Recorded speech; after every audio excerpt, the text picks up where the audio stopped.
اللہ تبارک و تعالیٰ نے جن جن چیزوں سے آپ کو بچنے کا حکم دیا ہے آپ ان چیزوں سے بچیے. تو گویا آپ نے اللہ کا حق ادا کرنے کی کوشش کی ہے, اللہ اکبر. لیکن وہیں پر والدین کے ساتھ حسن سلوک کو اللہ فرما رہا ہے. یاد رکھیں یہاں پر دو حقوق ہمارے سامنے آتے ہیں, ایک پروردگار کا, ایک بندوں کا. لیکن یاد رکھنا بندوں کے حقوق بڑے ہی اعلی ہوتے ہیں, بڑے ہی جو ہے معتبر ہوتے ہیں. پروردگار کا حقوق سب سے عظیم ہے, اس کے حقوق کے لیے ہم پیدا کیے گئے ہیں. لیکن یاد رکھو اسے عظیم اس لیے کہہ رہا ہوں, آپ کے ذہن کو قریب کرنے کے لیے باتیں بتا رہا ہوں. کیا پر اگر بندے جان جائے کہ بندوں کا حقوق کتنا ہمارے لیے اہمیت کا حامل ہے, تو بندے سمجھ جائیں گے کہ اگر ہم نماز پڑھتے ہیں اللہ قبول فرماتا ہے, اگر ہم نماز نہیں پڑھتے ہیں اللہ ہم پر جو ہے ناراض ہوتا ہے. پھر اگر ہم رات کی تنہائی پر نماز کو ادا کر کر معافی مانگے اللہ معاف کر دیتا ہے. ہم نے کبھی جو ہے الیاذ باللہ شراب نوشی کر لی ہوگی تو اللہ تبارک و تعالی ہمیں معاف کر دے گا. ہم اللہ کے دربار پر اگر توبہ کریں گے, چونکہ اللہ کے حقوق سے یہ چیزیں متعلق ہے. لیکن آپ کو بتاؤں بندوں کے حقوق جو آپ کے ماں کے ساتھ ہو, بندوں کے حقوق جو آپ کے استاد کے ساتھ ہو, بندوں کے حقوق میں اگر آپ دیکھو اپنے پڑوسی کو, اللہ اکبر, بندوں کے حقوق میں اگر آپ اپنے دوستوں کو دیکھنا چاہتے ہو تو دیکھو اللہ نے آپ کے پڑوس کو, اللہ نے آپ کی بیوی کو, اللہ نے آپ کے بیٹوں کو, اللہ نے آپ کے بچوں کو, اللہ نے آپ کے والدوں کو, اللہ نے آپ کے والدہ کو اللہ اکبر کبیرہ وہ مقام بخشا ہے, وہ شان بخشی ہے. اللہ اکبر کہ اگر ان کے دل پر کوئی بات ناگوار گزر جائے, اگر ان کے دل پر کوئی چیز کے ذریعے سے ٹھیس پہنچ جائے تو اللہ اکبر یاد رکھو اللہ کے نبی فرماتے ہیں اللہ شراب معاف کر دیتا ہے, اللہ نماز کو چھوڑنا معاف کر دیتا ہے, اللہ جو ہے تمہاری دیگر گناہوں کو معاف کر دیتا ہے. تم نے رات کی تنہائی پر گناہیں کی تھی اللہ معاف کر دے گا. ہاتھوں کا غلط استعمال کیا تھا اللہ معاف کر دے گا. آنکھوں کا غلط استعمال کیا تھا اللہ معاف کر دے گا.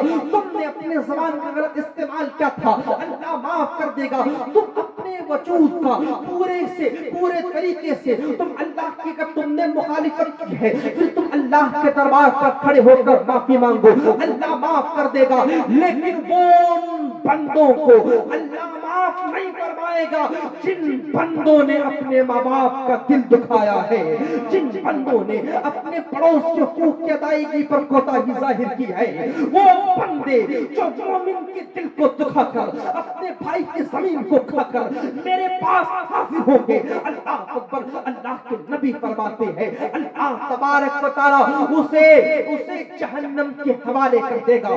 پھر یاد رکھو یہ تصور نہ کرنا, یہ نہ سوچنا کہ وہاں پر اللہ تبارک و تعالی ہمیں معاف کر دے گا, وہاں پر نبی کریم ہماری سفارش فرما دیں گے. نہیں, اللہ کے نبی فرماتے ہیں کہ اللہ تبارک و تعالی مجھے ان بندوں کی سفارش سے بھی منع فرما دے گا جن بندوں نے اپنے ماں باپ کا دل دکھایا ہوگا. اللہ اکبر کبیرہ. یاد رکھو ماں باپ کو تکلیف پہنچانے والوں, ماں باپ کے حقوق کو ادا نہ کرنے والوں, ماں باپ کو چھوڑ کر اپنی بیوی کو ترجیح دینے والوں, ماں باپ کے ساتھ بدتمیزی کرنے والوں, ماں باپ کو آنکھیں دکھانے والوں, ماں باپ کے ساتھ حسن سلوک نہ کرنے والوں, سنو اگر تم نے اپنے ماں باپ کا دل دکھایا ہے تو سنو, اگر تم اپنے ماں باپ سے بدتمیزی کرتے ہو, اگر انہیں تم گالی دیتے ہو, انہیں کھانا نہیں دیتے, انہیں صحیح کپڑا نہیں دیتے, تو سنو کل میدان محشر پر تمہیں اللہ کی طرف سے جہنم پر ڈال دیا جائے گا تو رب بھی تجھے معاف نہیں کرے گا, نبی کریم بھی تمہاری سفارش نہ کریں گے. توجہ کے ساتھ سننا, اللہ کے نبی صلی اللہ علیہ وسلم ارشاد فرماتے ہیں کہ جب جنتی جنت میں چلے جائیں گے, دوزخی دوزخ میں چلے جائیں گے, میں جنت میں جاؤں گا تو جنت سے مجھے کسی کے چیخنے کی آواز آئے گی, اللہ اکبر, کسی کے رونے کی آواز آئے گی. کوئی بندہ چیختا ہوگا مگر اللہ تبارک و تعالیٰ کے فرشتے نہ اس پر توجہ دیں گے, نہ رب کی عنایت اس پر ہوگی, نہ رب کی اس پر شفقتیں ہوگی. اللہ اکبر کبیرہ. تو اللہ کی رحمتوں سے محروم بندہ ہوگا. اللہ اکبر. لیکن مجھے جب اس کی چیخیں سنائی دے گی, اللہ اکبر, یاد رکھو میرے نبی کریم فرماتے ہیں جنت میں جانے کے بعد مجھے اس کی چیخیں سنائی دے گی, میں سنوں گا تو اللہ سے فریاد کروں گا, اے پروردگار یہ کون بندہ ہے؟ اللہ فرمائے گا یہ آپ کی امتی کا ایک فرد ہے جو عذاب پر مبتلا ہے, لیکن اللہ آپ نے یہ حدیث بخاری کی آپ نے سنی ہوگی, مسلم شریف کی بھی آپ نے حدیث سنی ہوگی کہ اللہ تبارک و تعالی ان بندوں کو بھی جہنم سے نکالنے کا حکم دے گا جو بندوں کے سینے پر رائی کے دانے کے برابر بھی ایمان ہو. اللہ اکبر. اللہ فرمائے گا جائے آپ انہیں بھی جنت سے نکال لائے جن کے سینے پر رائی کے دانے کے برابر بھی ایمان موجود ہو. اللہ اکبر. الغرض کے جب وہ نکال لیے جائیں گے اللہ کے نبی سے کہا جائے گا اور داروغائے جہنم سے کہا جائے گا جس کے سینے میں ذرہ کے برابر بھی ایمان ہو اسے تم جہنم سے نکال کر جنت میں داخل کر دو. لیکن اللہ اکبر یہ لوگ جب اپنے اپنے کام کو پہنچائیں گے, اپنے اپنے انجام کو پہنچائیں گے, اس وقت اللہ اکبر اللہ تبارک و تعالیٰ کے نبی اس کے بعد بھی ایک بندے کی چیخنے کی آواز سنیں گے جبکہ نبی کریم جنت میں ہیں اور تمام لوگ اپنے اپنے مقام کو جا پہنچے. اللہ اکبر. اس وقت معاملہ کچھ یوں ہوگا کہ اللہ کے نبی کہیں گے یہ کون بندہ؟ نعرے تکبیر, نعرے تکبیر, نعرے رسالت, علماء اہل سنت, علماء اہل سنت, نعرے تکبیر. رشید اللہ صلی اللہ علیہ وسلم مولانا محمد بالکل بھی دوائی ہے اللہ کو افغانی شکایت براؤن صاحب توجہ ہے آپ کی, آپ جس طریقے سے سن رہے ہیں وہ محفل اس طریقے سے بنتا جا رہا ہے. عزیزان گرامی آپ کو بتاؤں اللہ کے نبی صلی اللہ علیہ وسلم فرماتے کہ میں اللہ سے کہوں گا پروردگار مجھے اس بندے کی حالت سے واقف کرا. اللہ کے نبی جنت میں ہو کر جہنمی کو دیکھنے کی خواہش ظاہر کریں گے, لیکن اس سے پہلے اللہ کے نبی صلی اللہ علیہ وسلم جب اپنے امتی کا نام سنیں گے, امتی کا ذکر سنیں گے تو اللہ کے نبی سجدے پر گر جائیں گے اور کہیں گے پروردگار میرے امتی کو بخش دے. لیکن اللہ کہے گا اے نبی آپ اس بندے کے لیے دعائیں نہ کریں, آپ اس بندے کے لیے دعائیں نہ کریں, نبی آپ ان کے معاملات پر نہ آئے. اللہ کے نبی خاموش ہو جائیں گے, پھر عرض کریں گے اللہ منع فرما دے گا. پھر اللہ تبارک و تعالیٰ اپنے نبی کے مطابق اس بندے کو, بندے کی حالات کو نبی کے آنکھوں کے سامنے آیا کر دے گا. نبی کریم دیکھیں گے ایک بندہ ہے جس کا پورا وجود آگ سے جل رہا ہے, اس کی چیخیں نکل رہی ہے, مگر جہاں پر جہنم پر دیگر لوگوں کے مختلف کیفیتیں ہیں اس بندے کی کیفیت میں شدت کی کچھ اور ہے. اللہ اکبر. اس کے پیر آگ کی رسی سے بندی ہوئی آسمان پر ہوگی اور یہ بندہ نیچے تنور پر جل رہا ہوگا, پورے وجود پر آگ جلی ہوگی اور یہ بندہ چیختا ہوگا اور خداؤں کی آواز بلند کرتا ہوگا.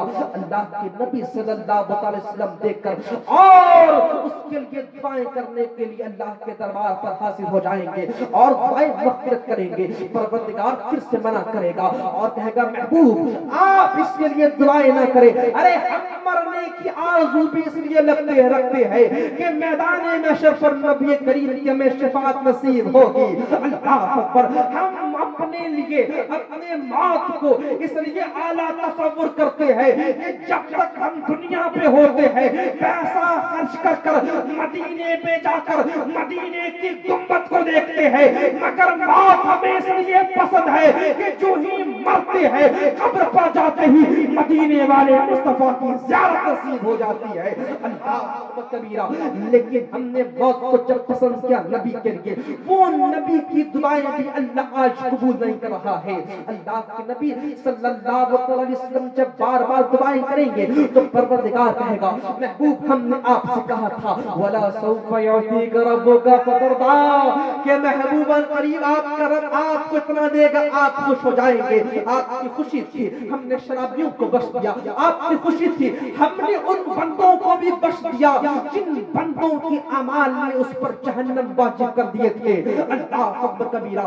محبوب ہم بخشتے گئے، آپ خوش ہوتے گئے، لیکن آج آپ جنت پہ آ گئے ہیں اور ان لوگوں کی حالات سے آپ کو واقف کرا دیا گیا ہے اور آپ یہ چاہتے ہیں تو نبی ٹھیک ہے میں آپ کی بات مانوں گا، مگر یہ وہ بندہ ہے جس نے بندے کے حقوق ادا نہ کیے ہیں، یہ وہ بندہ ہے جو اپنے ماں باپ کا دل دکھا کر جہنم میں جل رہا ہے۔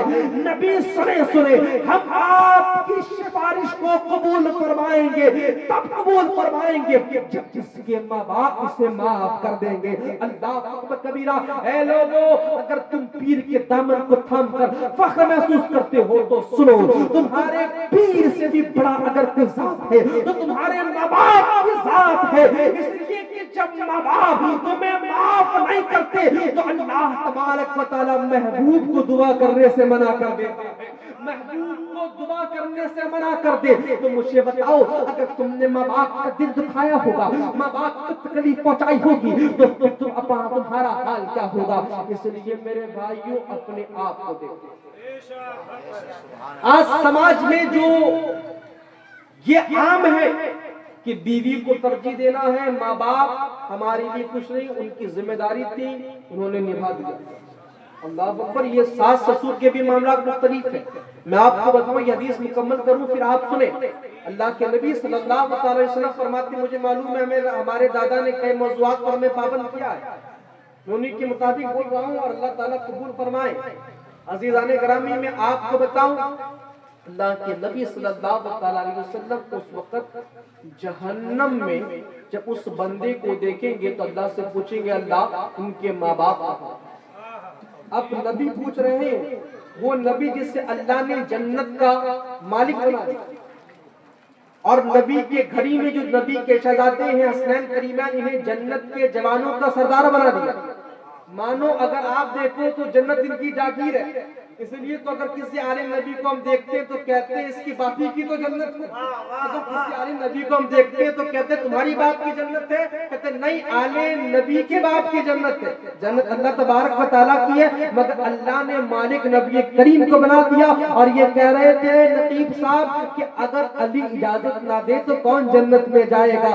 ہاں ہاں علی اپنے اولادوں کے باغیوں کو پہچانیں گے، اور جو نبی کی اولادوں کا باغی ہوگا اللہ اکبر۔ مجھے بتاؤ تم علی کا کس طریقے سے سامنا کرو گے؟ حضور نے فرمایا تھا نا علی جسے اجازت دیں گے وہ جنت میں جائے گا، علی جسے ٹکٹ دیں گے وہ جنت میں جائے گا۔ تو مجھے بتاؤ تم نے ان کی اولادوں سے اگر بغاوت کی ہوگی، مجھے بتاؤ کس طریقے سے تم اس کا سامنا کر سکو گے؟ اس لیے اگر تم جنت کے مستحق ہونا چاہتے ہو تو علی والوں سے قریب ہو جاؤ، یہ علی والے تمہیں اس طریقے سے رنگیں گے کہ مولا علی تمہیں خود جنت کی ٹکٹ دیتے ہیں۔ واہ واہ، نعرہ تکبیر، نعرہ حیدری، نعرہ حیدری، نعرہ حیدری۔ عزیزان گرامی تو جو میں بات بتا رہا تھا وہ یہ کہ اللہ کے نبی پوچھیں گے وہ لوگ کہاں ہیں؟ تو اللہ تبارک و تعالیٰ فرمائے گا وہ جنت کے فلاں فلاں مقام پر ہیں، اور اللہ کے نبی خود اس کے مقام پر جائیں گے، اور جب اللہ کے نبی پہنچیں گے نا، توجہ ہے سن رہے ہیں آپ حضرات، جب اللہ کے نبی پہنچیں گے نا تو ان کے ماں باپ دیکھیں گے اور پوچھیں گے اللہ کے نبی آپ ہماری جنت میں تشریف لائے، یہ تو ہمارے لیے خوش نصیبی ہے۔ اللہ اکبر۔ اس پورے ہندوستان کو کنٹرول کرنے والا اور سبوں کا عزیز کے بندہ ہمارے سامنے آ جائے تو ہم اپنے آپ کو بڑے اعلیٰ تصور کریں گے کہ دیش کو چلانے والا بندہ ہمارے پاس آ گیا ہے۔ اللہ اکبر کبیرہ۔ ہمارے کا سی ایم آ جائے اور وہ وفادار ہو، ایماندار ہو تو فخر محسوس کرتے ہیں۔ اللہ اکبر۔ وہ لوگ دیکھیں گے کہ اللہ کے نبی ہمارے پاس تشریف لائے ہیں، وہ لوگ اپنے آپ کو اعلیٰ تصور کریں گے اور کہیں گے مرحبا مرحبا صلی علی مرحبا۔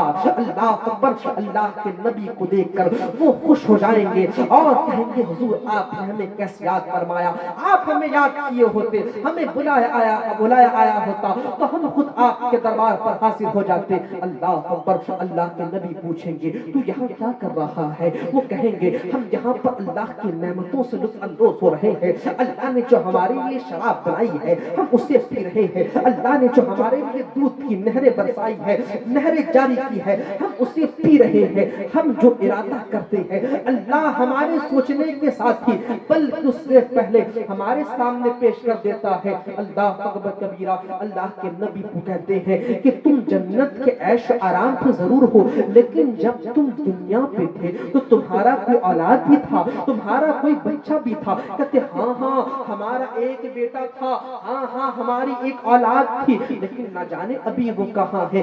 دیکھو دیکھو جنت پر بھی اگر کسی کو تمہاری فکر ہو رہی ہے تو وہ کسی ایسی ذات کو نہیں ہو رہی ہے، بلکہ تمہارے ماں باپ کو بھی نہیں ہو رہی ہے، بلکہ رسول پاک کو تمہاری فکر ہو رہی ہے۔ اور رسول شریف کی حدیث ہے، حضرت عبداللہ بن عمر فرماتے ہیں کہ اللہ کے نبی نے 3 طرح کے لوگوں پر جنت کو حرام کہہ دیا، اور نبی اگر کسی کو جنتی کہہ دے تو جنتی فقط وہ اپنے آپ کو گمان نہیں کرتا، بلکہ اپنے آپ کو نبی کریم سے دی سمجھتا ہے کہ نبی کریم نے جنتی کہہ دیا۔ اللہ کے نبی فرماتے ہیں دائمی شرابی، مطلب وہ شرابی جو ہمیشہ شراب پیتا ہو، اور جب وہ بندہ شراب پیتا ہو، دوسری روایتوں میں آتا ہے کہ شراب کا عادی جب مرے گا تو ایمان اس سے جدا ہو جائے گا، الغرض کہ وہ جب مرے گا تو اسے کلمہ بھی نصیب نہ ہوگا۔ شراب پینے والا اللہ اکبر کبیرہ جب مرے گا تو کفر کی حالت میں مرے گا۔ اللہ اکبر کبیرہ۔ تو عزیزان گرامی، آپ شراب کے عادی نہ بنو، شراب سے توبہ کرو۔ دوسری بات جو اللہ کے نبی صلی اللہ علیہ وسلم نے فرمایا تو یہ فرمایا کہ وہ لوگ جن پر جنت حرام ہے، دوسرے قسم کے وہ لوگ ہیں جو کہ ماں باپ کے نافرمان ہیں۔ اللہ اکبر کبیرہ۔ دوسرے وہ لوگ ہیں جو ماں باپ کے نافرمان ہیں۔ ماں باپ کی نافرمانی آپ کو فقط عذاب کے لیے تیار نہیں کرتی، بلکہ آپ کو جہنم آپ پر حرام کرا دیتی ہے۔ اللہ اکبر۔ اور تیسری جو سب سے ضروری اور اہم چیز ہے جو ہمارے سماج میں علاقے میں پائی جاتی ہے، اسے پوری طریقے سے سمجھانے کے لیے کم از کم 5-10 منٹ ہمیں ضرورت تھی، مگر میں آپ کو مختصر میں 2 منٹ میں بتا کر ختم کروں۔ اللہ کے نبی صلی اللہ علیہ وسلم فرماتے ہیں کہ وہ دیوس، اعلیٰ حضرت نے اس کی تشریح بڑی اچھی فرمائی ہے۔ اللہ کے نبی فرماتے ہیں تیسرے بندے وہ ہیں جو دیوس ہے، اور دیوس کی تعریف یہ کہ جنہیں اپنے ماں باپ، اپنے بہنوں کی، ماؤں کی پردوں کا کوئی پرواہ نہ، وہ بندے جو اپنی بیوی کا، اپنی بیٹی کا، اپنے گھر کی عورتوں کے پردے کا اہتمام نہیں کرتا ہو۔ حضور شیخ الاسلام فرماتے ہیں جو اپنی بیٹی کو، اپنی بہو کو آنے جانے دیتا ہو غیر کے ساتھ، اور کس سے مل رہی ہے، کس سے جل رہی ہے، کیوں ملاقات بات ہو رہی ہے، اگر شوہر کو اس سے کوئی سروکار نہیں، بھائی کو اس سے کوئی تعلق نہیں، بہن کی بے پردگی، بے حیائی اور جو ہے پورے طریقے سے اپنے وجود کو دوسرے کے سپرد کرنا، ان تمام چیزوں سے اگر مرد کو کوئی سروکار اگر نہیں ہوتا تو پھر وہ بندہ دیوسی کے کیٹیگری میں آ جاتا ہے۔ آپ مجھے بتائیں، آپ کی بیٹی جلسہ میں آئی نا، آپ کی بیٹی آئی ہوگی، آپ کی بہن آئی ہوگی، کوئی آپ کی ماں آئی ہوگی، لیکن آپ کی بیٹی نے، آپ کی بہن نے میک اپ بھی کیا۔ حضرت غلط بول رہا ہوں؟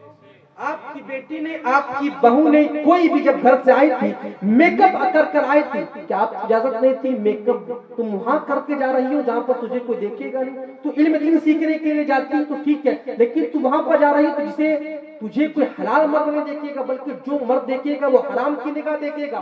اگر تم نے اپنی بیٹیوں کو جلساؤں میں، عرسوں میں اور الگ الگ جگہوں پر، شادیوں پر میک اپ کا سامان تم نے لا کر دیا، انسٹاگرام پر تم نے اسے پوسٹ کرنے کے لیے دیا، فیس بک کی تم نے اسے آزادی دے دی، اللہ اکبر، غیر لوگوں سے تم نے تعلقات بنائے رکھنے کے لیے کہا، کون مرد تمہارے گھر آ رہا ہے، جا رہا ہے، تمہاری بیوی سے بات کر رہا ہے، مگر تمہیں کوئی پرواہ نہیں ہے، تو یاد رکھو